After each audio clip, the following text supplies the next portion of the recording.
Well, Jotaro, now it looks like it's down to just you. You know, I gotta say, of all the stands I've ever seen, a video game might be the dumbest shit anybody's ever said to me. Oh, well, I don't think you'll be saying that once I defeat you with this particular game that I have in store. Okay, what am I playing? I challenge you to Minecraft. To Minecraft? Minecraft, yeah. Really? Yeah, you know, the one where you, like, build Yeah, I've played that before, Big Dog. I mean, that's a little bit surprising considering that it's 1987. I know Notch's uncle. That's unfortunate. But Notch Marcus Pearson is not a good person. anyways, I challenge you to Minecraft, Jotaro. All right. Well, we got Mojang All Studios. Right. Let me pull up my server real quick. Your server? Yeah, my server. So you have a server? This wouldn't be a challenge if I couldn't control the parameters of the world. All right, you seeing it? Okay, so yeah, I'm in Minecraft. What exactly am I doing? Do you want me to beat the Ender Dragon? Is that what's going on? No. Okay, I'm gonna be straightforward with you. I just kind of wanted a friend to play Minecraft with. You're not even online. I don't see you anywhere. Well, of course you can't see me, Jotaro. I'm using my stand to conceal myself. Well, then what's the point? Look, you can quit the game if you want, but that will be admitting defeat.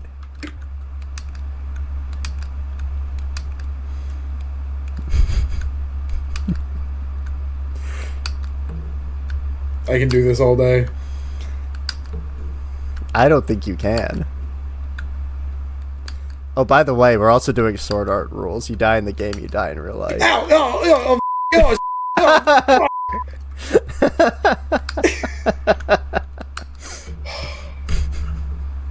This is the worst bit. This is the worst one we've ever done. This is a bad bit.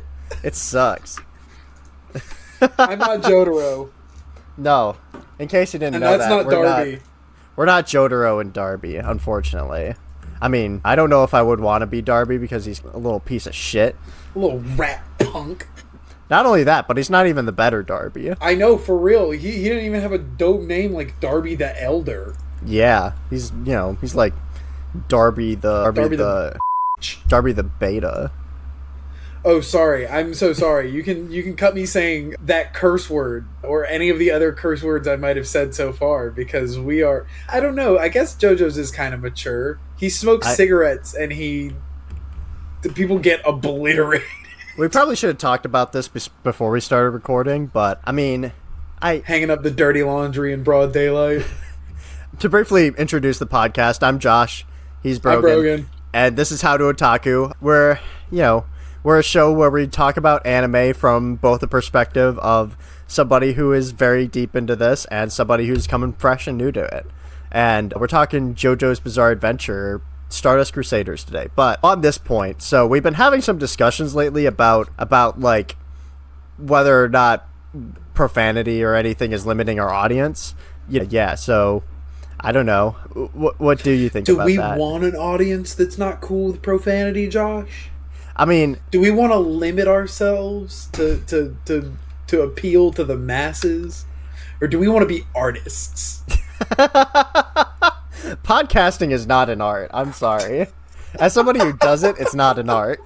No, this is bullshit. And certainly what we're doing. He said it. Art. I was gonna say it, but he certainly said what it. we're doing is not art. You know. I say on camera, and people listen to me. Yeah, that's right. I don't know. We'll figure that. We'll have that discussion later, and we'll figure it out. But JoJo's Part 3, Part 2. JoJo's Part 3, Part 2. Yes, objectively, the better half of this arc.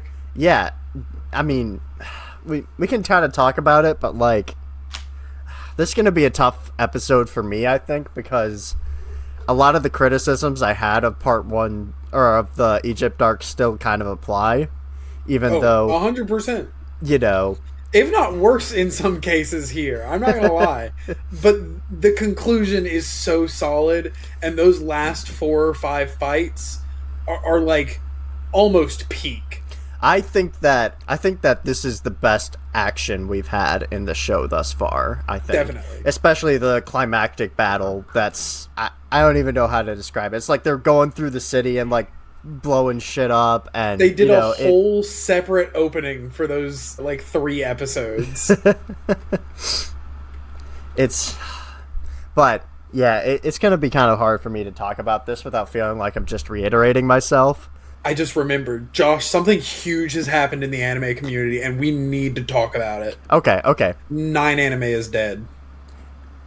Yeah, Now, we haven't been so shy in the past about our opinions on piracy and media consumption. For the record, our views on art and art preservation specifically. Yeah. Further, we don't stand publicly that people should pirate copyrighted material. Just letting the FBI know. I'm not going around like distributing. I wouldn't download materials. A car. Okay, don't worry. If I could download a car and it was legal, but legally, I probably would download. But for all legal intents and purposes, we don't advocate for it. However, except for very specific circumstances, such as you already own said piece of media and you simply want to view it in a more comfortable format, or in the case that a piece of media has been completely disrespected by its owner and is in no way, shape, or form currently available on the market for you to purchase. Yeah, so we don't actively advocate for it, but we do stand that it's kind of an essential element of film preservation, television preservation, and just like anime preservation in general, especially. And the community like the Western community especially, because there are streaming services nowadays, but we don't have televised broadcasts of a lot of these shows, and especially the ones that are newer and less popular. It is almost impossible to find many of them in any good standing in the West. And there are dubs available for these. They are made and ready for Western markets, and it's just basically impossible to find them. And so having such a pillar in that aspect, I'm talking about this because especially when I was younger and I didn't have any fucking money, I wanted to watch Dragon Ball. There was no way for me to watch Dragon Ball unless I just like there wasn't a streaming service 7 years ago that had Dragon Ball on it. So I just had to find it online. And a lot of people have similar experiences. And, again, I'm not necessarily condoning it. I always say that if it is available and you have the means, then you should support the creators. Absolutely. Yeah.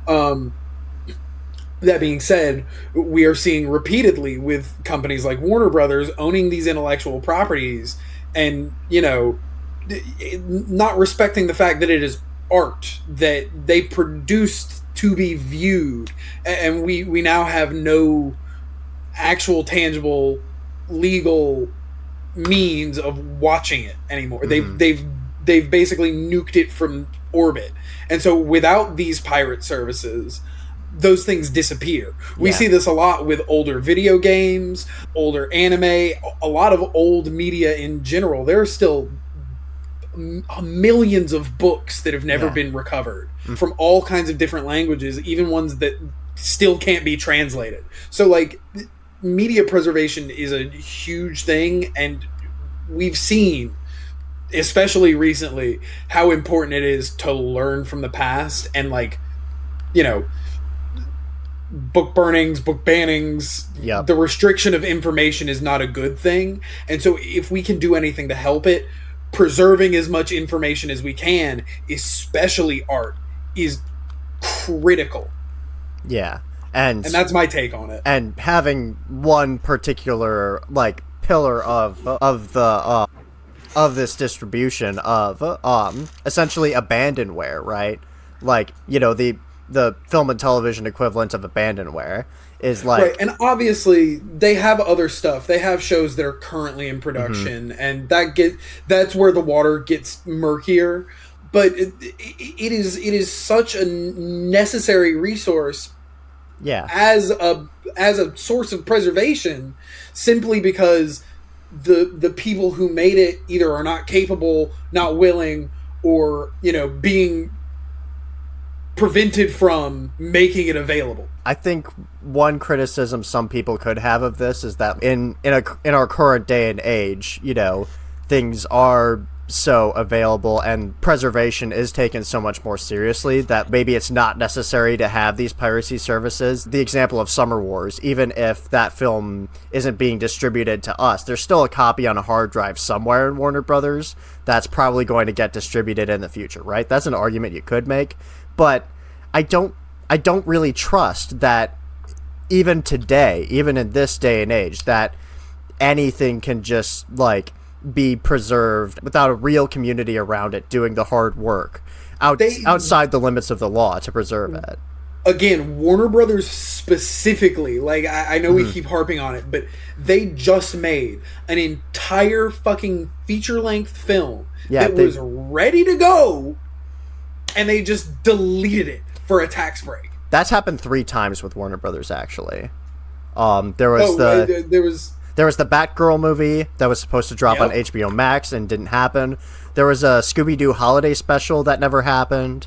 And then the Coyote vs. Acme film.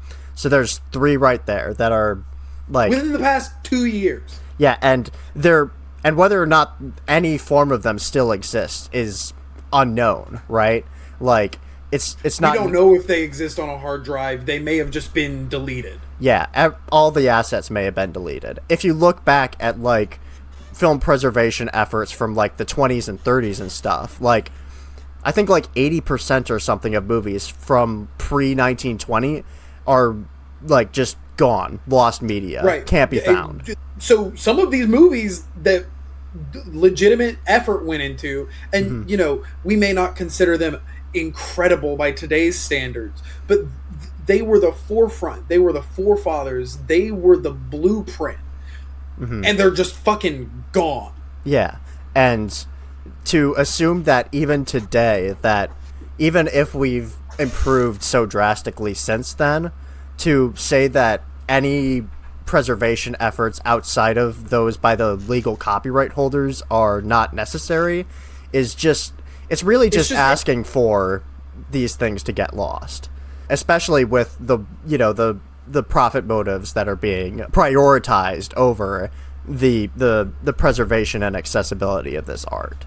No preservation effort is ever going to be perfect. Everything is going to have something that slips through the cracks, right?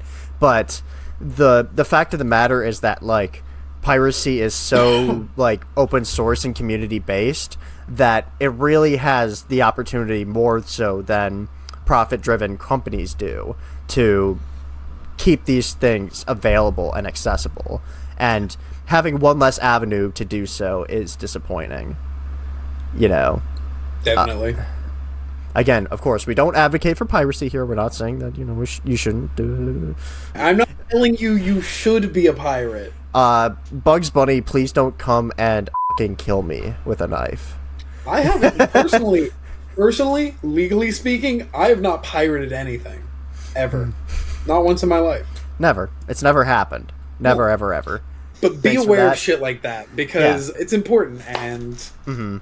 Anyways, let's get into JoJo, if we can. So, Iggy, what do you think about that little fucking rat goblin dog? Yeah, the first thing that happens is we're introduced to Iggy. So, he comes in on this Speedwagon Foundation helicopter right as they're crossing the deserts of Egypt, which another funny thing is that they could just cross the fucking desert and it's not a big deal.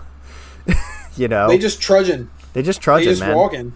Yeah, but anyways, Iggy is... He's either the best worst character I've ever seen or the worst best character. I don't know. Right, because he starts out, he's a complete little shitter. He is a complete little shitter. Eyes. The eyes are unsettling. I don't know what eyes are You ever seen those medieval paintings of like a cat or whatever, and it has like a human face? That's Iggy. They predicted Cats 2016. Yeah, 2019, but still. Yeah. 2019. Sorry, those 4 years were a blur. Yeah, you can't have me forget the weekend where The Rise of Skywalker and Cats dropped on the same day. I can't forget that day. Yeah, I can imagine being the kind of guy that would go to the theater and subject themselves to both. That guy is me. Yeah, I know. You text me every other week and you're like, I saw like 6 movies today. Half of them were shit, but... Yeah, but Iggy is a little shitter. He farts. He attacks people. He doesn't give a shit about anybody else, seemingly. The only way they can get him to cooperate is with coffee-flavored gum, which is a bit of a weird choice. Like, very unique. Also, I'm not sure dogs are supposed to chew gum, but, They're not allowed to have caffeine either, right? I think caffeine is pretty dangerous for them. So, again, unless it's decaf gum. Fuck the little goblin creature. Also, I wasn't even aware coffee-flavored gum was a real thing. It's a bit weird, though. Like, it's weirdly specific, like coffee-flavored gum for the dog. Like, I don't know. I completely forgot that until you said that, and I was like, oh my god, yeah, coffee-flavored gum? Then again, I don't know what flavor of gum a dog would like better. I'll do some experiments and I'll let you know. You're gonna get the next venture capital funded tech startup is gonna be dog gum. Yeah, and it's gonna have your dogs have rancid ass breath. Yeah, buy some dog gum. That's right. All you gotta do is train them to not swallow it. Perfect. It's pretty easy too. It's so easy. Yeah, and we see Iggy's complete disregard for his friends essentially when they're all attacked by Geb, the first new stand user of the show. Or is Geb the first stand? New enemy stand user? I think Geb is the stand. Geb is the stand, and Duel is the stand user, right? Yes. So these new stands are named after Egyptian gods because, of course, we've run out of tarot cards to use at this point. We have run out of tarot cards to use at this point. So, we're using a new naming nomenclature. This is Dio's B team. It's like, well, I sent my tarot card team. They couldn't do shit, so now I'm sending in these other guys. And I think that their stands tend to be a little bit more clever than the ones in the previous part. Like, oh, definitely. Like the one that's like just water and can like suffocate people with the water, and that one's cool. I'm especially fond of Oingo and Boingo. The Oingo Boingo brothers. Yeah, and how Boingo interacts with Hull Horse later on is very fun. Yeah. Like I think these ones are overall a little bit better, even though it maintains the same structure of the past part, which is just like, oh, there's a new stand, how are we going to defeat him? They defeat him and move on, Right. It's still pretty monster of the week, even if, I think this one contains a lot more two-parters and stuff like that, so you're spending more time with one particular stand. Right, which gives them time to breathe. When a Rocky, like, I guess either at some point realized that it was starting to get super monotonous, or just kind of like started having better ideas. I don't know. And we get the Egypt arc. I don't know. You get the Darby brothers, the Oingo Boingo brothers. You get, as fucked up as this mini arc is, Alessi. Super interesting concepts for a stand, though. You get, again, another... It's like, wow, gay joke, haha. But the magnet stand... The magnet stand is really conceptually cool. Interesting. I don't know if that one's so gay as much as it's just like, perv jokes. Like, oh, they're now in the women's bathroom because they're trying to track down a woman and stuff. Did you forget the part where they were? Oh yeah, that's right. I posted up forgot on a about fence that. with Avdol's face in. Oh, I forgot about that. In Joseph's package area for about 7 minutes of screen time. I completely forgot about that. Yeah, That's crazy. my brain memory hold it just so that I didn't have to think about it. And you brought it back. Thank you. So how do you feel about that? Don't you think that's? It's. I mean, I don't like it very much. It's a product of its time, I think. I mean, certainly it was written in the 80s. And Yeah. It's kind of just like, I mean, you know, as gay jokes go, I've definitely seen more homophobic gay jokes. Yeah. It's not the worst, you know. It's not Ace Ventura homophobic, but, you know. Right. It's certainly no, that's a man! Yeah. That's not a lady, that's a man! But you know, the conservatives' 2 jokes. Yep. But yeah, that one's not great. I mean, I don't know how to talk about this specifically because like there's not like there's continuing really story that's really going through, you know. It's not like, you know, again, my other problem is that it doesn't feel like, unlike the other parts, I don't feel like Jotaro is going on a real journey himself, you know? Right. I mean, it really... I mean, that's kind of the reason I wanted to start this off with 15 minutes of talking about Anyway, because part 3 in total is just really not much to write home about. Like, the viewing experience is pleasant, and it's really interesting. And the first time through, like, I was going crazy. I was telling my friends every other week, like, oh my fucking god, he tricked him with a cigarette. And, like, I like this shit, but especially having seen so much more of JoJo's now and knowing what's in store, I'm like, part 3. Yeah. Good old part 3. Yeah, it's not bad. It's just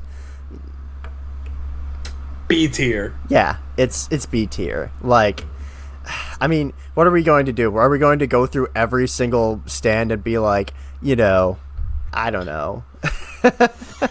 I mean, technically, yeah, that's our job. That's what they're here to listen to us do. But, like, again, really, there's not much to say about most of them. Like, Alessi, the age-changing stand is cool. Yeah. I mean... Jotaro still being able to beat the shit out of him when he's, like, a baby is... Yeah. That one... It's pretty funny. That arc is really weird and uncomfortable, but in a way that I think, oddly enough, makes it more effective. Right? I agree. I think the Alessi arc, while weird and problematic, uses it to an actual effect because it's supposed to be terrifying. And it kind of fucking is. Whereas, like, you just feel weird about Forever and his stand strength. Yeah. Forever is the name of the monkey, by the way. Oh. You're just like, yeah, do we have to? You know. Yeah, I don't like that. And whereas this is just like, it still gives you the same gut feeling, but at the same time, it actually, like, it's doing something with it. It's doing something with it. Like, right, Alessi is a fucking creep. And I guess maybe because he's a person and there's dialogue and they're able to characterize him a little bit better than an orangutan that just looks at you weird. They're able to turn up that, like, oh, this guy's obviously, like, creepy and this is supposed to be...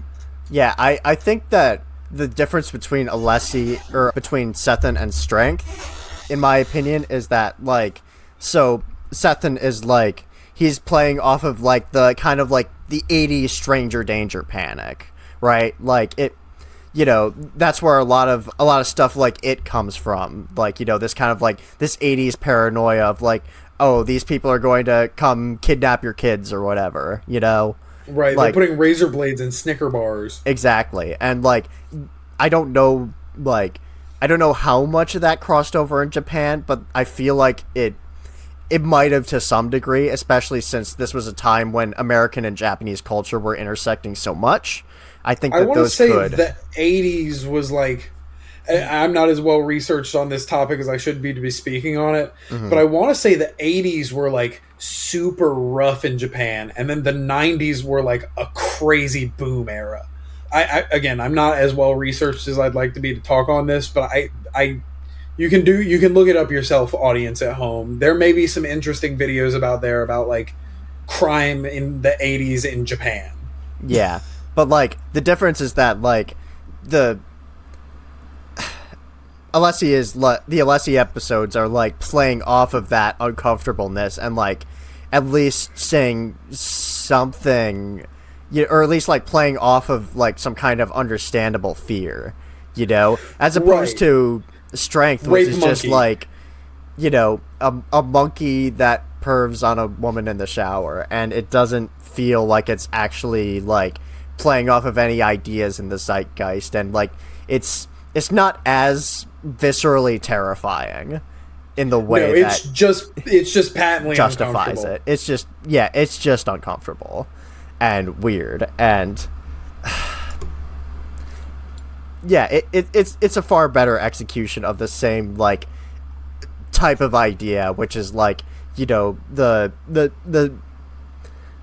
stand the stand user as a kind of child predator, maybe not Exactly maybe the not kind of explicitly, guy that, but I mean, exactly the kind of guy that Dio is trying to go for, I guess. yeah. And we can get to Dio, but Dio's gay as and You don't even know, big dog. I can forgive all the fucking fake blowjob jokes because, Josh, if I had a nickel for every time that there was a fake blowjob in JoJo's Bizarre Adventure, I would have 2 nickels, which isn't very many nickels, but it is weird that it happens twice. yeah. You'll see what I mean about a year from now, I think. But yeah, the representation is there. Yeah, like a better pack of episodes, I would say, though. Like, again, it's a little disappointing to see that it doesn't actually address many of my issues with the part up to this point. It's still strange how many episodes revolve around Polnareff rather than Jotaro. My one critique of this show is that every episode that is about Polnareff should be about Jotaro. Not literally every one, because it'd be fine if it was like 1 or 2 of them. The way that like Iggy gets his own episode at one point, but like Right, the Iggy Pet Shop fight is crazy. Like you go so fast from hating this little shit rat dog, Yeah. to being like, oh my fucking god, is Iggy gonna do it? Yeah, like and it's so weird going into his perspective, because I don't know how it is for the original Japanese version, but in English he has like this weird Brooklyn accent or something. Like he sounds like Joe Pesci has a cold or something, and like He's a Boston Terrier. I can't imagine any. this cat's jumping on my lap. Say hi, everyone. Speaking of animals, Yeah. I'm actually not so sure, and this is kind of spoilers, but there may or may not be cat stand users in Part 9. That'd be cool to see, though.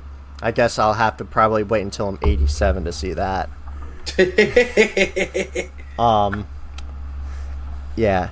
Anyways, yeah, Iggy immediately goes from like, why is this thing here, to like, okay, I can accept his presence, even though like, I still don't think he's like a great character or anything, but like, it's at least cool to like have a great episode that is from his perspective. And he doesn't deserve what happens to him. He does not know. Oh my god. The other weird thing about the Polnareff thing is that like literally like within the span of 3 episodes, 2 other characters sacrifice their life for him. And One of which has already sacrificed his life for him. yeah, and it like, and then he's the only other one apart from Jotaro and Joseph to survive at the end. What the fuck? What did this guy just not want to? Did this guy just actually want to write Polnareff's Bizarre Adventure and was like, well, I guess I gotta have JoJo here, No offense to Araki, but like... No comment. Is that supported by evidence?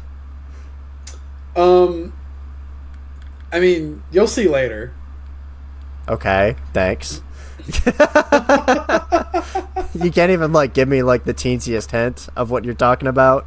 No, because it's like major spoilers. If you just tell me that he comes back, I'm not going to be that surprised. I mean, he does come back. Okay. He comes back in part 5. All right. And that's all I will say about Polnareff. Okay, well, at least we get a little break from him. But my hate for Polnareff is not for Polnareff the character. My hate for Polnareff is that it's for French people, partly. And also that he just takes up so much damn screen time when Jotaro should be the focus, right? Especially because, not to jump too far ahead, but like at the ending, they kind of set up this, or they're kind of like, well, Jotaro is this hothead or whatever, who like, what is, you know, his Joseph explicitly tells him not to lose his cool at the end, and then he does anyway. And it's like, is this set up by the rest of the show? And the answer is not really. Nope. Like, he more than anything, I think he is like often like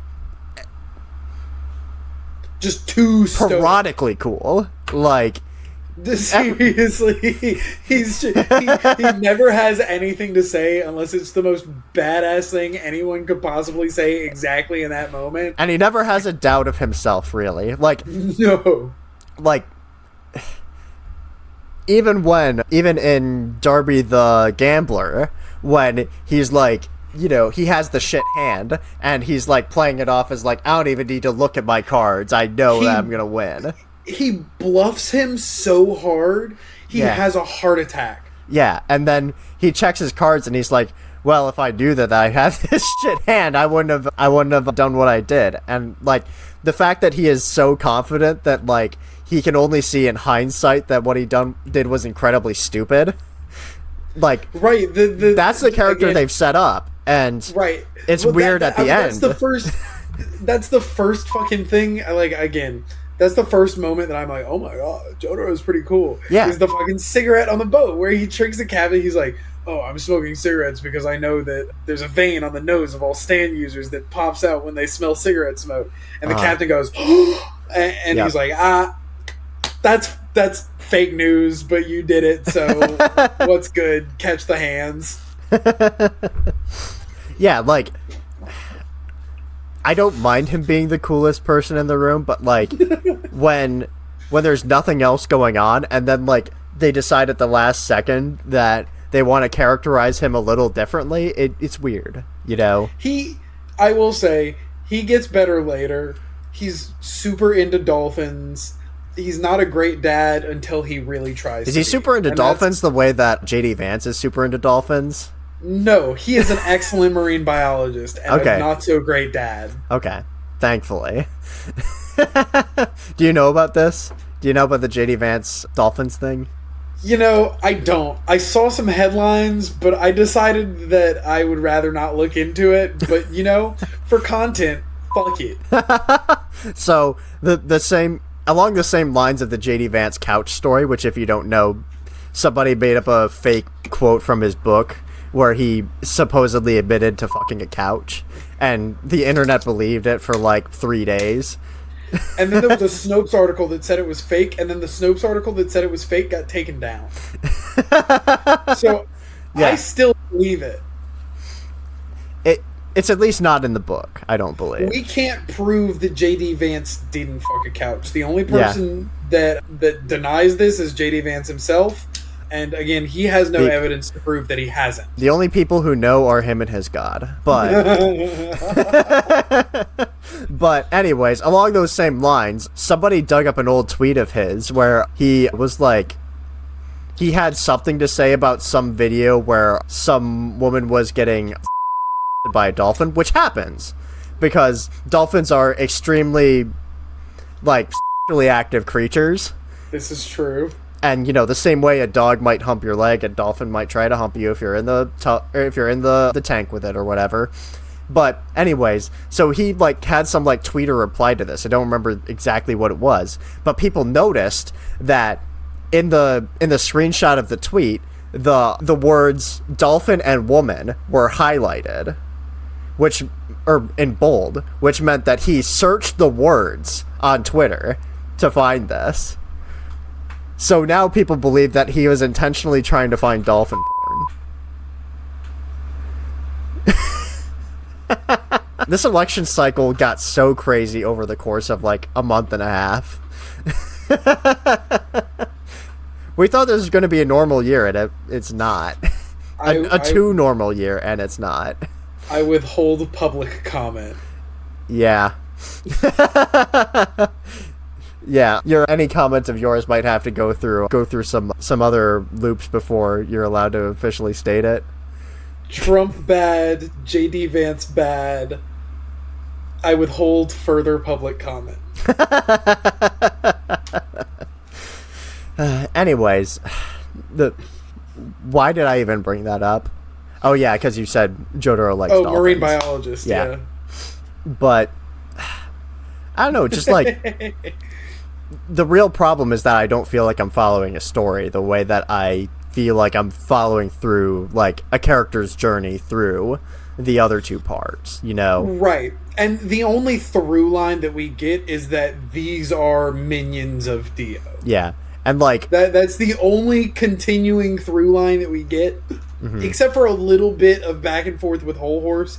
He shows up every now and again. Yeah. And Oingo Boingo stick around for a little bit. Yeah, and their episodes are the best parts.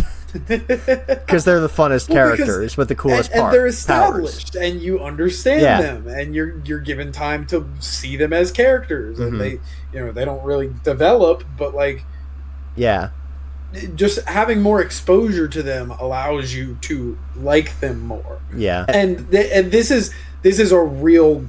I've always said this, and people have given me so much beef about, oh, JoJo's Part 3 is my favorite fucking part. JoJo's Part 3 is my favorite part. Have you watched Part 4? Have you watched Part 5? Have you watched Part 6? Have you read Part 7? So, like, don't talk to me about JoJo's Part 3 is your favorite part if it's just the last part that you watched. Yeah. Because, again, it's good. I enjoyed it. It is not the best there is of JoJo's by far. Mm-hmm. Yeah, like it feels like we're shitting on it so hard when I'm not, but like I'm just critical of it because I love it, and also because like I know what it becomes, and it's like it's so the development of it is so substantial. Yeah, and I feel like part of why I'm struggling to like even talk about it is because like the show is so formulaic to a degree that like while the formula works on an episode to episode basis, like you're like, oh my god, I can't believe that he used the chocolate trick to trick Joseph into putting one too many pennies in the glass, and now he's dead, and now his soul is taken, you know, like all that kind of shit. Oh my god, I can't believe the puppet is the stand. Yeah. Oh my god, Kakyoin got kidnapped and the stand user is cloning him. Yeah, like it's all cool, but like it all follows like a pretty repetitive formula in a way that's like, what do you talk about except like the super uber specifics, you know? Right. Stand user appears, Jotaro and or gang is taken aback by sudden appearance of enemy stand user. They fight hard, they take a few good hits, they learn the special move that will allow them to kill the guy. Mm-hmm. The theme music plays, they succeed. Yeah. I will say, like, to give them credit, I love like a lot of the powers for the stand users, right? The Oingo Boingo powers I think are really cool. I always love like, you know, premonition stuff and like, you know, I see into the future, but like what am I missing from it? And you know, how does the premonition get recontextualized? And like I think that the first Oingo Boingo episode is like hilarious just because like it's a constantly escalating stages of like, you know, holy shit, he can't get out of this situation. You know? Right. He keeps seeing these predictions that are so sure. Yeah. It's like, oh, well, actually, because your brother has the ability to morph himself into whoever, the prediction that you saw about Jotaro getting totally owned was actually your brother in Jotaro cosplay getting totally owned. Yep, and he realizes it midway through and keeps trying to get out of the car so that he won't get blown up. And it's just comedy gold, man. It's really good. Like, video game recommendation for Josh: Xenoblade Chronicles. Xenoblade Chronicles. Oh my god, if I had 200 hours to spare, you can play it on a 3DS, a Wii, or a Nintendo Switch, and it's fucking phenomenal any way you play it. And it does take a long time, and it does drag a little bit. But the combat system is super unique. It's similar to like an MMO, and it does a lot with that specific like time dilation premonition idea that you just mentioned that you enjoy. So, Xenoblade Chronicles. Yeah. And then immediately after that, we have Anubis, which is like the sword is the stand. And whoever holds the sword is the stand user. Yeah, exactly. But and it's a fun twist. The stand user. Yeah, and like, you know, and is it actually Anubis? It isn't. Well, I don't know if it's like literally Anubis. Is it literally Anubis? Josh, contemplate. Are the stands named after the gods actually the representations of the gods themselves? Are they the power of the gods gifted to these people? No, because they established that the stand comes from the soul of the stand user. Oh wait. No, that's not how these fuckers got stands at all. Really? Nope. Oh. They didn't properly explain that to me then. I did say we would circle back to this. Josh, what do you know about a stand arrow? A stand arrow? I guess they established this in part 4. This is different. This is not terminology they brought up in this part. Hold on to that nugget. Part 4 is coming, baby. Either way, like, so the thing with Anubis is that, like, first of all, every time like the new wielder gets killed or whatever, the sword drops, and then somebody tries to pick it up, and it like essentially allures them into becoming the stand user and fighting for evil, right? And that eventually happens to, is it Polnareff, right? Polnareff is the one who like is using the sword against Jotaro, right? Yes, what was that guy's name? Khan. He defeats Khan, and he picks up the sword, and he gets thralled back to the dark side, to the Dio side. But now he's got 2 swords. Yeah, and then the other thing is that every time you defeat Khan, it learns from that experience, so it won't fail again whenever the same person tries to defeat them. And you know, I mean, it was so good, did it? You know, 30 years later in Arkham City, the Mr. Freeze fight, where he's learning from your mistakes, and you have to keep trying a different tactic every time to get him. Oh yeah, I fucking hated that fight. I love that fight.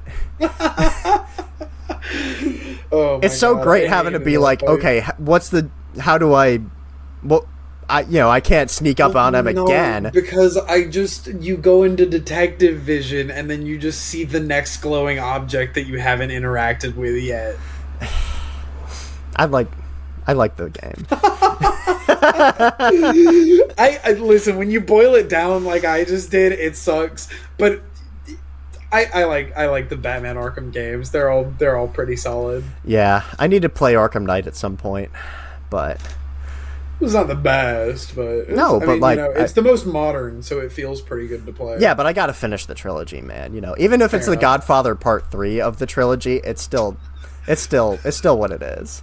I laugh about that because I literally, my dad at some point, like late when I was in high school, made me watch all 3 Godfather movies back to back to back, and it was like 3:00 in the morning by the time Godfather 3 finished. So, you know, I saw Godfather 1, I saw Godfather 2, great movies. You slept. About 15 minutes into Godfather 3, I'm sleeping.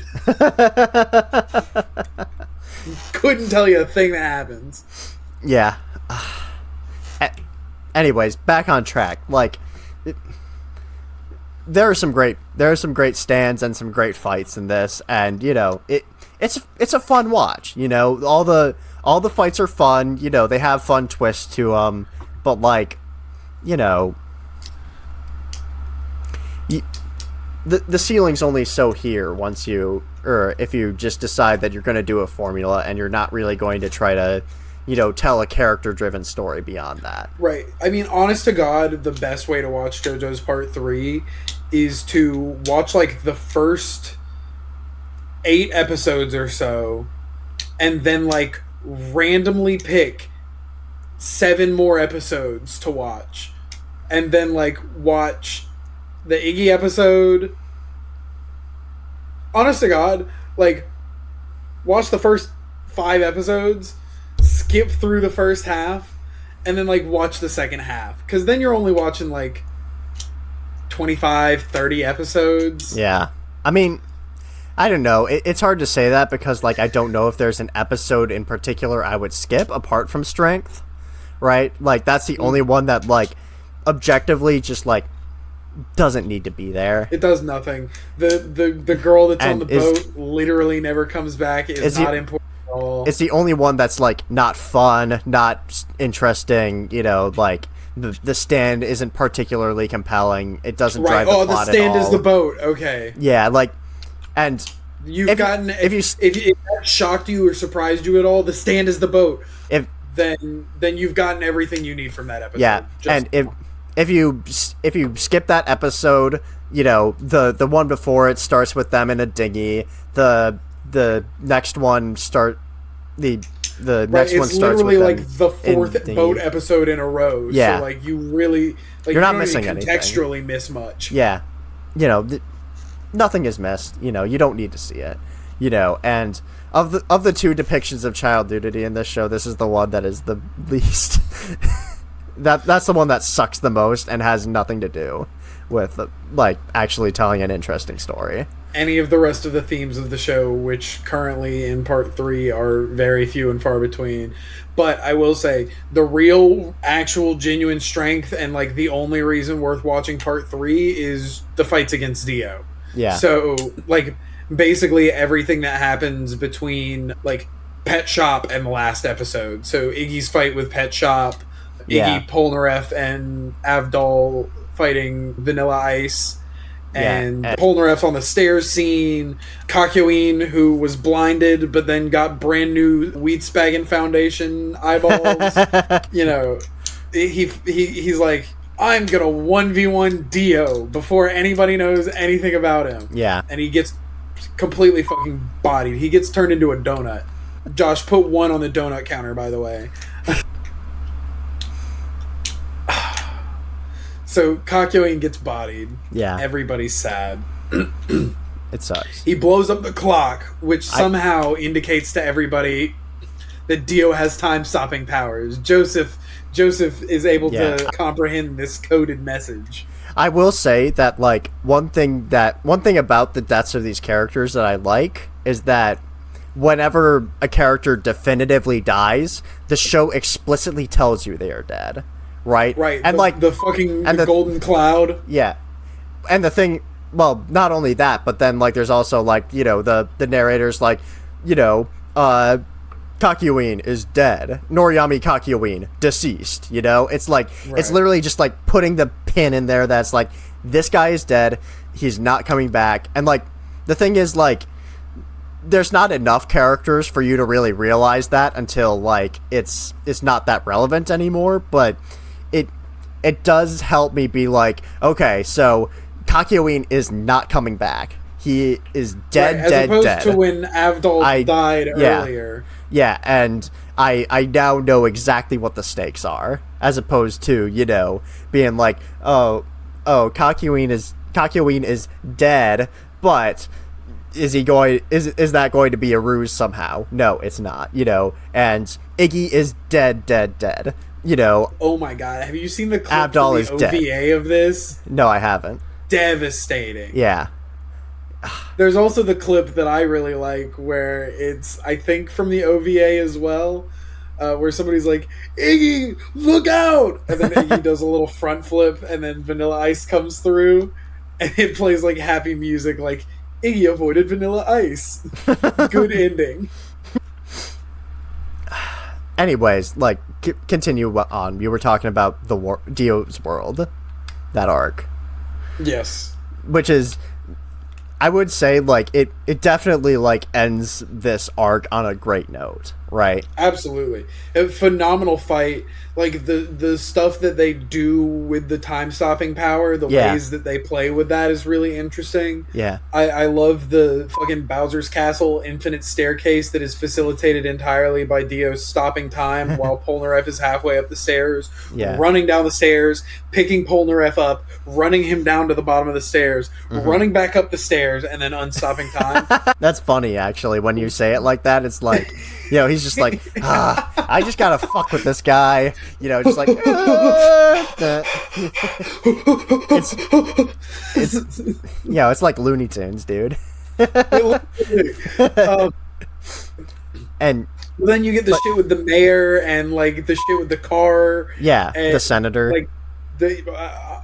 Anyways, continue. Amazing fight. You know, like everything about it. They start jumping on thin air because they explain that like their stands are bouncing them off of objects in the environment, like rooftops or light posts or fucking birds. Yeah, and Joseph can use Hermit Purple like fucking Spider-Man. Like Spider-Man, yeah. You know, oh my god, dude. If they made a Joseph Joestar game with fucking Insomniac. No, you know what? Actually, just like make a mod of Spider-Man PS4, but you're Joseph Joestar, and the webs are Hermit Purple. And all the voice lines are replaced. Hermit Purple! Oh my god! Holy shit! Somebody get on this. Somebody get on this. I'm entrusting somebody who knows what they're doing to get on this. But, anyways, like, yeah, like, there's that, and, like, the cool thing about Dio's power is that, like, throughout the whole season, they've been teasing up, like, you know, what is Dio's power? We need to learn what it is before we get there so that we can properly defeat him. And even as the fight is happening, like, the first half of the fight, you don't know what it is, really. Like, it's such a cool and interesting power that, like, your mind is going through the possibilities, and it's like, oh, is this like, you know, is he like reversing time or something, you know?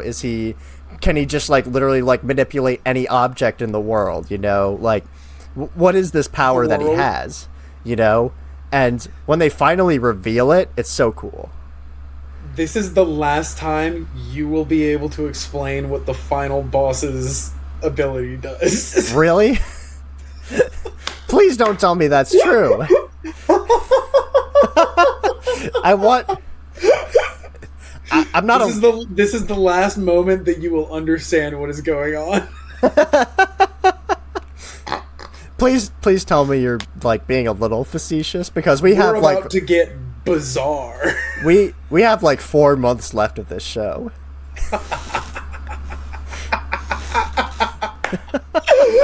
Unless part 7 starts coming out before then. If I can't explain any of this, oh my god, we're gonna have a tough time podcasting. Don't worry, Josh. I'll carry the boats. You'll carry the boats? I can oh my god. Who's gonna carry the logs? Who's gonna carry the boats? You don't know about David Goggins? My bad. But I will help. Yeah. There's like a whole quadrant of this gray matter that is allocated to JoJo's Bizarre Adventure trivia. Another cool little thing is like the sound design of Dio's power is just this like, you know, it's so satisfying to hear, you know, like. Josh, put it in. Put that sound in.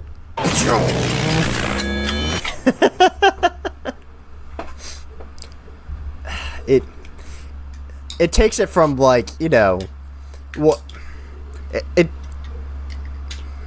takes this arc, I would say, from like what I would say is like low B tier to like, you know, it to something I would actually like pretty well recommend to somebody, right?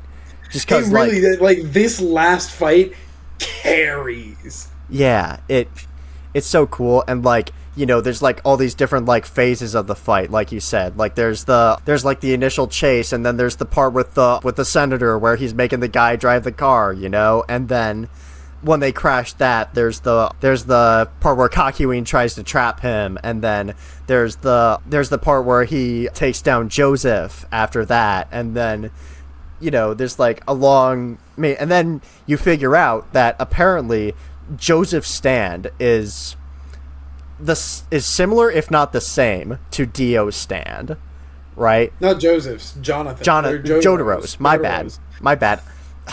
The other thing about this is that lots of JoJo's to worry about. So many JoJo's, man. I'm gonna get fucking tongue twisted all through this show, man. But anyways, Jotaro's stand is almost exactly the same as Dio's stand. He just hasn't like Star Platinum. It's Star Platinum the world. Yeah, so he has like the same like time bending ability that Dio does, but he hasn't honed it yet. So it puts him at like a slight advantage, but only barely so, you know? Like, right, it just barely evens the playing fields enough. Yeah. Like, bro is about to get flattened by a road roller. Where did he get that from? And you just see you're like, what the fuck just happened? What the fuck just happened? And then Jotaro like you see Dio is frozen in midair with the road roller, and Jotaro comes out from underneath it, and you're like, oh! Yeah, all that shit like just adds up to like a really great, satisfying conclusion that I think is just worth the admission price, you know? Well, right, and especially the baggage that we have with Dio built up over 3 arcs now. Like, he wasn't necessarily explicitly involved in part 2, but like having that like that history, that established history of like, oh fuck, Dio's back. Yeah, it's really like that is again the only thing that pushes you through all of this. And like when he's taunting them, he really leans into the history of it, of like the family history between their. Right, it's all about the bloodline. Yeah, and like, and then Dio's fit, man. Like, you know, like he has like the fucking suspenders that are like off to the side or like laying down low or whatever, you know, and like he has like a heart on his headband and on his belt, and then like when he powers up and after drinking Joseph's blood, his fit gets gayer. Right, his hair gets shorter somehow, and his lipstick becomes more prominent, and I don't know how else to say it. You hit the nail right on the head. His fit gets gayer. It's really good shit. Like, it's like he switches into alt costume number gay. Yeah, exactly. Like, man, are there any good JoJo's games? Because I feel like a really good JoJo's game would hit hard right now. So, some recommendations for JoJo's games. This one is actually one of the better ones that you can play. In fact, let me go to... I'll just do a little presentation here, and we can kind of cut around this. Yeah. As need. But there are several JoJo's games. Most of them are fighting games. Mm-hmm. The best one is actually the Dreamcast game called Heritage for the Future. It had a bunch of different names, and there were several arcade ports, and don't worry about all that shit. Just look up JoJo's Bizarre Adventure Heritage for the Future, and maybe throw in the word Fightcade, and you'll figure out how to play that game. It's pretty good if you like old Capcom fighting games. Mm-hmm. Most of the more recent shit has been these kind of janky 3D brawlers. Yeah. You know, you know the type, like the 3D anime fighting game made by CyberConnect and Bandai Namco. They're a dime a dozen. There's a fucking billion of them. They're basically any property you can imagine that was even somewhat popular between like 2008 and 2020 got its own little CyberConnect bullshit. I'm not a huge fan of those games. I really like them because like it's just more JoJo's and it's like an alternate universe kind of thing, and the lore is kind of interesting. Okay. But beyond that, I wouldn't recommend them very much. There is one fan game that I will have to find. It's like a... Hold on, if I just look up JoJo fan game, and we can cut around this part because I don't know. Oh, yeah, the Seventh Stand User. The Seventh Stand User.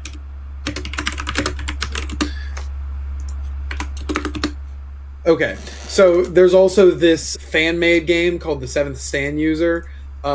Just for some context, it is a RPG Maker RPG, and it is on a very old RPG Maker engine, so it is entirely in black and white. But this is the best JoJo's game that exists. You play as your own original character, the Seventh Stand User of the Stardust Crusaders. You take a personality quiz to get assigned your own special stand. Whoa. And your stand can like specifically interact with different events in the game in different ways, in that you can like skip parts of the main story and find like different hidden shit that the developers put in as like side story. Like it's a really solid JoJo's fan game. And if you like part 3 vibes and you want more part 3 vibes and you like this is my own original character like game maker RPG shit, then I would recommend this one, like actually genuinely. That's pretty cool.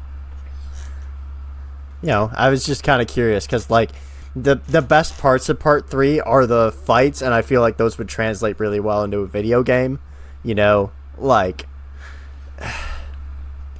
And again, for part 3 fighting games, Heritage for the Future. That's probably the only one I can recommend. And it's got some weird, janky, touch-of-death shit that those old Capcom fighting games did. But if you like them, it's got great pixel art, and it's a pretty solid, you know, late 80s, early 90s Capcom arcade fighter. Cool. But, yeah, so... To finish this off, they have like this final showdown on a bridge, you know, tries to road roller him. That doesn't work. By the way, I was waiting for that iconic, you know, road roller line. You watched the dub. Yeah, I watched the dub. I assume that's in the sub. Yeah. Yeah, unfortunate. I'll rewatch it at some point. That one? Yeah, that's the sub. Yeah, but Dio tries that, then, oh no, JoJo has, now can stop time on him, because I assume his power is now exceeded Dio's, right? Right, because Dio's been popping it, and he's starting to, like, he's getting weakened, he's getting, like, you know, his energy's starting to get low, because he's just been popping this shit left and right. Yeah. And JoJo, who has slowly throughout this fight realized, how far can I move in stopped time? Which I don't know if they directly translate that in the English dub, but that is one of my favorite lines from this is, how far can you move in stopped time? Hold on. I could have sworn this was a panel. I guess this is just my brain. I don't know where I got this from. Maybe it's like an old translation that I read. Maybe it's the how many breads can you eat translation. How many breads can you eat? Is that a line? You, man. Yeah. So you remember in part 1 when Dio asked Jonathan, like Jonathan was like, how many people have you killed? How many slices of bread have you eaten? It's that line, but the old translation was, how many breads have you eaten? How many breads? But, yeah, eventually JoJo gets the upper hand, you know, like, decimates Dio, just, like, you know, knocks his head clean off, essentially. You know, man. And I will give Jotaro this much credit. Anytime he starts beating the shit out of somebody, it's fun. You know? Anytime he starts beating... That is when Jotaro is a character. Is when he is beating the shit out of somebody. He is like... this guy pissed me off. Yeah. I'm gonna give him the absolute fucking works. I'm gonna give him the or. I can't say it the that 1, fast. 2, 3, 4, 5, 6, 7, 8, 9. Yeah.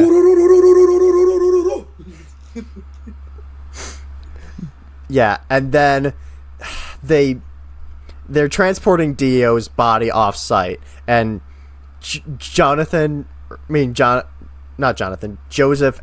Jotaro and Dio's body are in the same ambulance together for some reason. You know, plot convenience, I assume.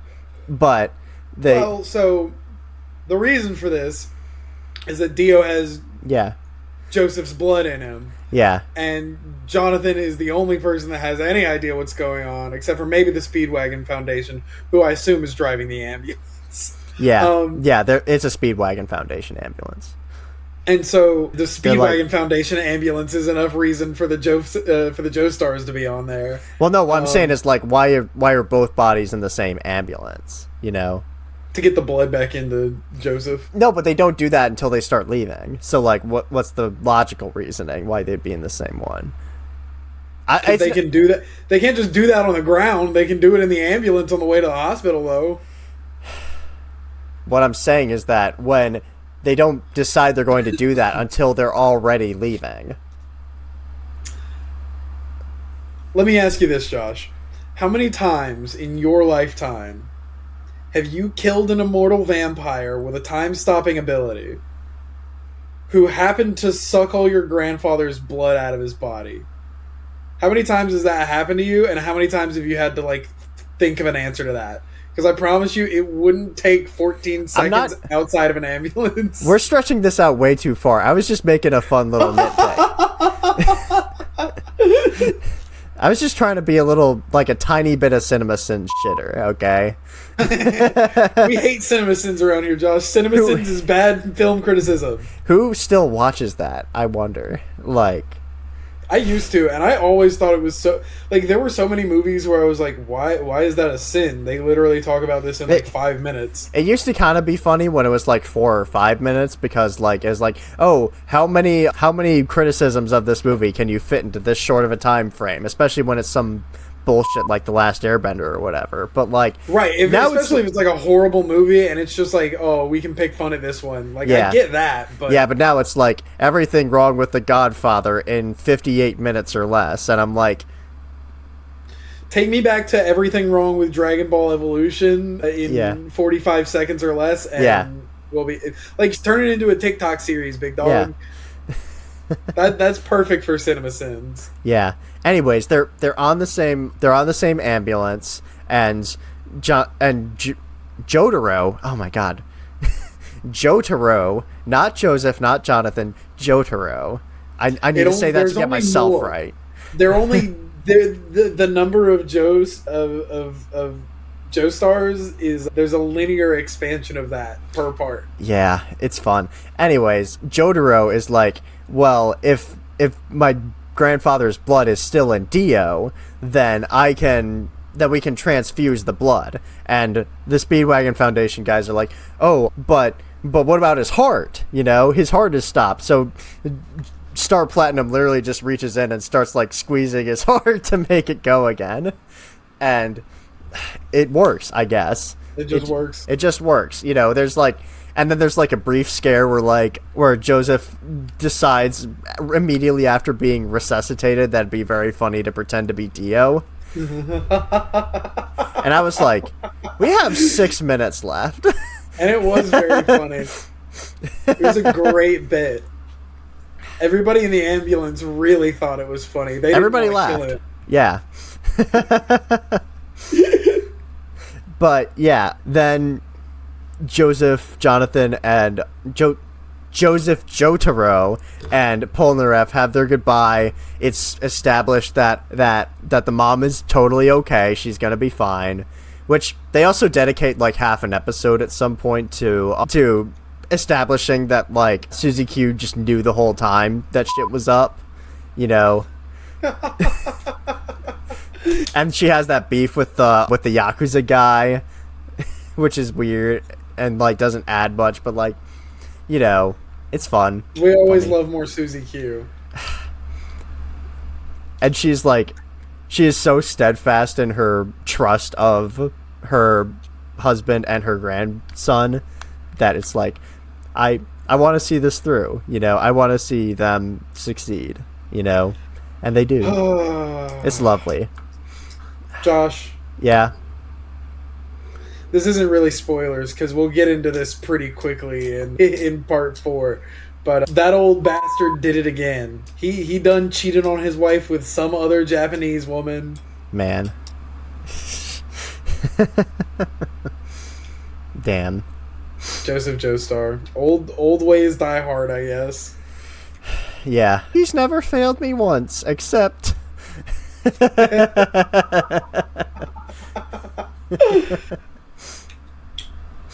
Yeah. Anyways, we're kind of running low on time here. You know, it's good. We're also running low on JoJo's Part 3. Yeah, you know, but I want to ask, what's your favorite stand up to this point? Both in the Stardust Crusaders and of Dio's villains. Not counting Dio's himself, because that's a shoo-in. It's probably Death 13. Death 13. Like, I think that just conceptually and the way that they handle that, I think that's a really interesting fight. I think it brings into a lot of, like, it brings into play a lot of, like, interesting questions that, like, were kind of important to answer fairly early on. Like, yeah, fucking anyone can be a stand user, dude. You saw it already. A monkey's a stand user. Now a baby's a stand user. Yeah. And, like, and just because it's a baby doesn't mean that it's weak. Because, like, the whole you die in the dream, like, the whole Elm Street rules, I don't know. I just think it's a really conceptually interesting fight. And in, like, the main cast, I would say if Kakyoin kind of kept up the shit that he did closer to the beginning of the part, that I would say he would probably be my favorite. Yeah. But seeing the unique ways that Jotaro uses Star Platinum before he ever gets the world, like, you know, Starfinger and like just the other goofy shit he does, where he, you know, picking up Iggy and launching across the desert like a missile. You know, the way that Jotaro uses Star Platinum a lot of times comes down to brute force, but it is brute force in the most clever possible, like, shit-eating grin on the side way, you know? Yeah. That's cool. If I had to choose one of the main casts, I mean, I've always liked fire powers, so, like, you know, while it's pretty basic, there's part of me that wants to go with Avdol's Magician's Red, but let me think about that for a second. I mean, Iggy's powers is, like, they have high defense, I think, right? Because he could literally, like, build a dome around himself to protect him. Yeah, Chariot? Yeah. Like, wait, is Iggy's Chariot? Is that right? I think so, yeah. The Fool. No, wait. Silver Chariot is... yeah, that's Paul. Yeah. The Fool. Yeah, the Fool is... I think that's a really great stand, you know, because, like, it has high defense, you know, it's sand, so you can literally use it, like, in just about any way. You can change the landscape a little bit, you know, there's the part in Vanilla Ice where, like, they get the sand to, like, swirl around the whole room to detect where the invisible stand is, you know, that part's really cool, which, by the way, where stand enforces itself to become invisible. Weird fucking stand. Also, I always love pointing this out. This is the most masterful piece of, like, Iraqi-isms that we have seen so far. So, Vanilla Ice and his stand Cream are the first two musical reference. Like, this is the first time in this part where we've gotten musical references already. We got Oingo Boingo. But their stands were still based on an Egyptian gods, respectively. This is the first time that we have a stand named after a musical artist or an album or so on and so forth. Yeah. We've had character examples before, but this is the first stand. And it's perfect because you have Vanilla Ice, which is Vanilla Ice. I mean, come on. Dum dum dum dum dum dum. Definitely not Queen and David Bowie's hit single Under Pressure. You're allowed to say that it is because they legally settled it in court that it was. So, see, this is the 15th time that somebody has talked to me about this, and I get conflicting answers every time. Somebody told me that Vanilla Ice won that case. I don't believe so. I think that he has had to pay royalties on that. Let me double check that, but you continue.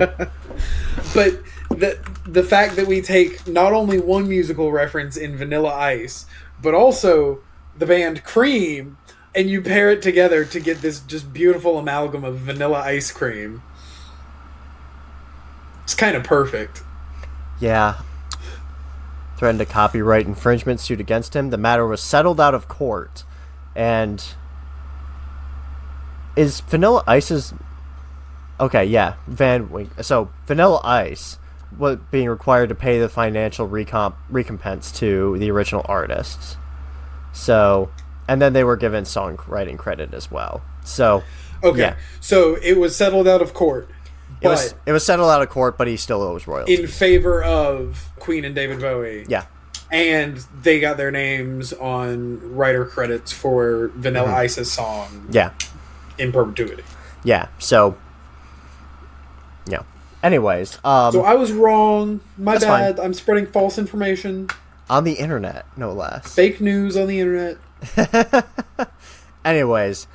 Yeah, you were saying that this is the first time a stand's been named after a musical reference, Yes. Which... And just to have it be two musical references that work so well together is just like, it's literature, dude. It's literature. So, I had a thought and I lost it. Gosh. Try and catch it.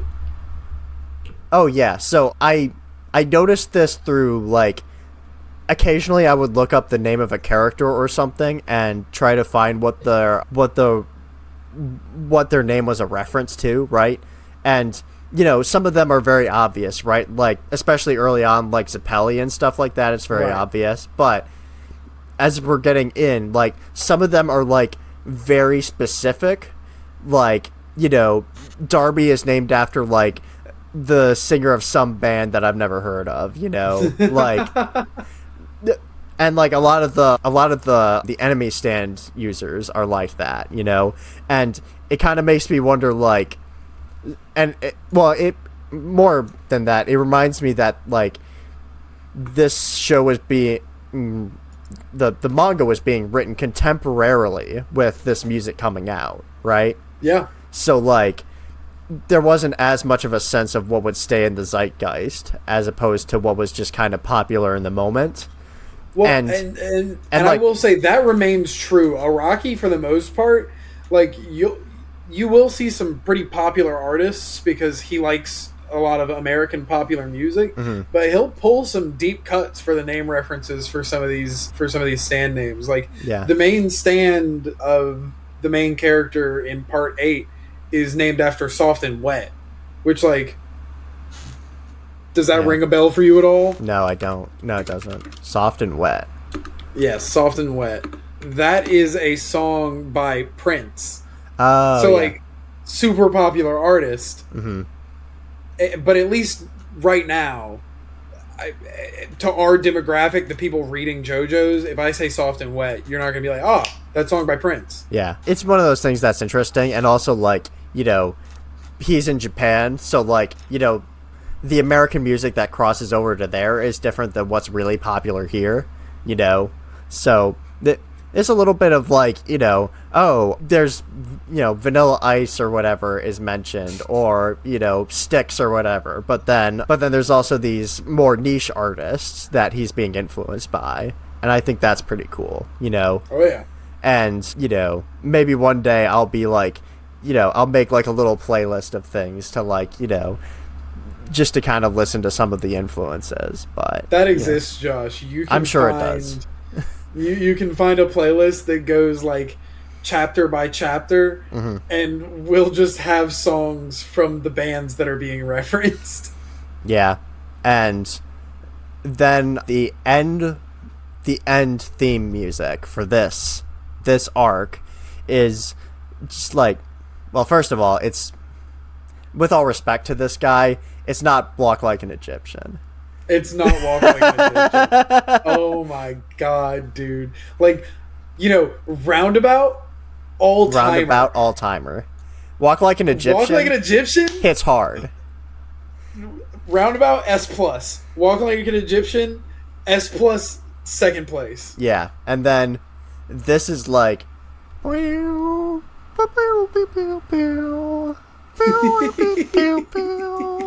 I'm like, okay, this is kind of neat, but like it's not giving me the right vibe, I don't think. And then I looked up the guy, and it's like, oh, it's this guy who's won like 10 Grammys. And I'm like, yo, what the hell? Last Train Home by Pat Metheny. Yeah. Honestly, never heard of him before. I feel like this is something that if I asked my parents about, they'd be like, how did you hear about this? Yeah, let me look up this guy. Yeah, he has 3 gold albums and 20 Grammy Awards. 20. 20. I can't say I necessarily agree with the Academy, but that's based off of a very limited listening experience to only this one song in the context of JoJo's Bizarre Adventure. Yeah, I mean, and obviously, like, he's a jazz musician, so like the jazz scene is something that we're probably not neither of us are probably too experienced in. But I don't know. I'm a big Dave Brubeck guy, but that's kind of like super vanilla in terms of like jazz, so I probably shouldn't say that, or somebody might send a hit squad after me. No offense to Pat Metheny, but like I don't know if his song really fits the vibe of the show. But right, Dio cool is song. Murdered, his head is exploded, and the blood is being transfused back into Jotaro's grandfather. Yeah. Okay. Interesting pick, David Productions, but I'll respect it. Yeah. Anyways, so we'll do an official tier ranking of the parts when we get to the end. That Stone Ocean Part 2 episode is going to be wild, because we're just going to be like, oh, you remember the part when, the stand, did whatever, and, we're trying to, like, pit them against each other, but, like... Yeah, comparing a Part 6 fight to a Part 3 fight is just like, what do you even... Like, how do you even... Yeah, but I would still maintain that for now, Battle Tendency is my number 1, and this is either number 2 or number 3. Depends on, what day and mood you're catching me on, Right. It depends on if I'm thinking about, like... I don't even know. Like, it depends on if I'm thinking about the 3rd airplane crash, or if I'm thinking about, like, the Dio fight, when you ask me about Part 3. Yeah, but pretty cool show, I would say. Still worth watching, You probably don't need to, like, I would say that you were saying, like, which episodes should you skip, and I'm like, don't skip episodes. I would say... Yeah, I disagree with myself. You really shouldn't skip much of it, but, like... Maybe it's like a second monitor kind of show. It could be a second monitor show. It could definitely... Like, I mean, you put... This is almost interchangeable with Power Rangers in a lot of ways for me, and it is definitely, like, JoJo's themed Power Rangers. So, like, if you liked Part 1 and Part 2... I stick through Part 3, and the payoff almost immediately in Part 4 is so worth it, I promise. That's good to hear. All right, and speaking of Part 4, we're going to be getting to that on September 30th, so... Josh, that seems like a little far away. Don't we have another episode between now and then? We do, of course we do. On September 16th, we're going to be talking Serial Experiments Lain. I am balling, I am fading, I am drowning. Yeah, I think you can get that on Crunchyroll, right? Like, let me look. Possibly. Okay, no, you cannot. Yeah, this might be where we circle back to our original statement at the start of this show, which is there are certain places on the internet where these shows are being preserved quite nicely, and quite accessibly. And maybe, I'm not saying that you should do that because that's against the law. And we're definitely not going to be doing that. We're going to be acquiring these in very legal ways that we're not going to tell you about. I will say, just to cover my own ass, if you Google Serial Experiments Lain and you do not have a TikTok user's attention span and manage to scroll about a third of the way down the first page, you will see the entire series dubbed on Internet Archive. Okay. Yeah, so... Now, the Internet Archive is a pretty solid organization as far as I'm aware. Yeah, as long as you're not downloading something from Internet Archive to watch it through, as long as you're watching it through the Internet Archive player, or video player, you should be fine. So, and they're not going to throw you any hentai ads or anything along the way, so... Oh, God. Honestly, best part about Internet Archives, or worst part, depending on who you are and what your mood is. Yeah, not gonna get into that. But yeah, Serial Experiments Lain, September 16th, September 30th, Diamond is Unbreakable, Part 1. Whew. And then on October 14th, just to skip ahead a little bit, we're getting spooky with Devilman Crybaby. Ooh. Just doing is that a vampire show, or is it something different? Like, he's Devilman. I don't know what a Devilman is. I've never seen it yet. He is Devilman. You can repeat this all you like, but I'm not gonna get it. You will. You'll understand. Yeah, I'll understand, I guess. It's very ominous. It's a spooky show. But yeah, and if you want to keep up with us, check out our social medias: Facebook, Instagram, Twitter, TikTok. Well, not Twitter if you're in Brazil, unfortunately. Damn. If we have a Brazilian audience, sorry about that. Rest in peace, Brazil. Yeah, shout out Brazil for getting about 17 years worth of FIFA games on the PS2. Yeah, how much of our audience is in Brazil, I wonder? I don't know, do we have a chart? There is a chart. There is a chart of countries. Let me look this up. Audience. Brazil is 5% of our audience. Let's go, Brazil! So, you know what? Just let you guys know, I'm gonna be vigilant about reposting all of our tweets on Instagram. So, just letting y'all know that, so that you know exactly where to go. Or even Threads, potentially, maybe. Threads is another thing I have to manage. Yeah, and it's a little lame.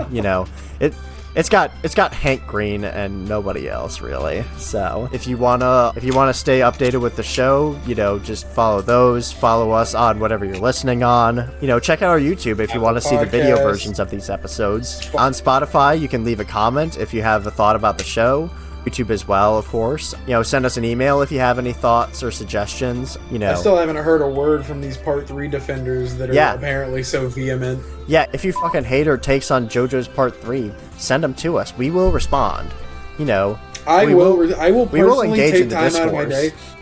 I work 56 hours a week. I will personally take time out of my busy schedule to respond to your comment about JoJo's Bizarre Adventure Part 3. I promise you. Yeah, we literally got nothing now. Like, come on. You guys, send us something. You guys are cowards. Send us anything. Yeah. Stand up for yourselves. Stand up. Stand proud. Stand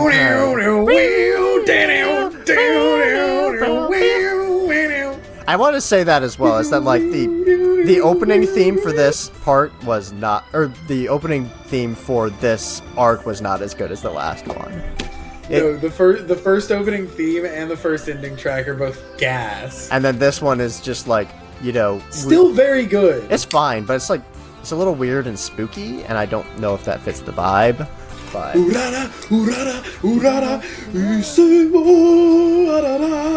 yeah.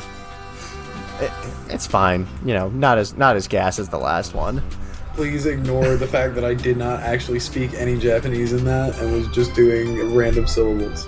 I did not mean for that to be racist. I just really like that song.